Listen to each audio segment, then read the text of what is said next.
You've seen the invitations pile up. A party on Friday, brunch on Saturday, a casual hangout Sunday afternoon. And one by one, you decline them all. Not because you're sad, not because something's wrong, but because honestly, the couch, a good show, and your own space sounds like paradise. If that's you, this video is for you, because people are going to call you boring, or antisocial, or too much of a homebody.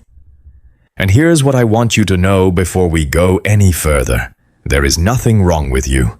In fact, science has a lot to say about why some people genuinely thrive at home, and it's more fascinating than most people realize. Let's start with the basics. The psychology of people who love staying at home isn't just about personality. It goes much deeper than that. Research on introversion, most famously studied by psychologist Hans Eysenck, suggests that introverts have a higher baseline level of cortical arousal. In plain terms, their brains are already quite stimulated on the inside, so loud environments, big crowds, and constant social input don't feel exciting. They feel like too much.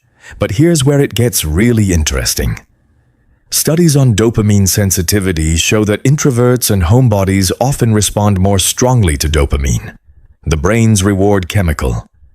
That means smaller, quieter pleasures. A cup of coffee, a familiar corner of your room, a book you've been meaning to finish, produce a genuine sense of satisfaction.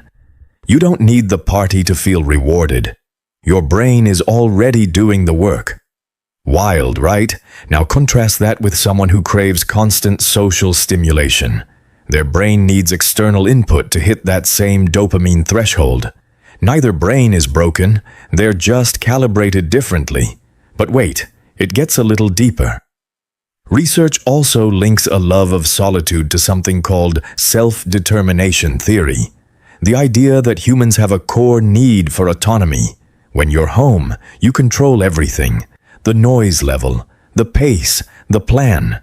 For certain people, that sense of control isn't laziness. It's psychological oxygen. There's also compelling work around restorative environments, spaces that allow the mind to recover from what psychologist Stephen Kaplan called directed attention fatigue. Your home for many people is the ultimate restorative environment. It's where the nervous system finally gets to exhale. Now, is there a downside? Sure, prolonged isolation, when it becomes avoidance rather than preference, can increase anxiety and disconnect over time. The goal isn't to never leave, it's to understand what your mind actually needs and honor that. Here's the bigger picture. People who love staying at home aren't missing out on life.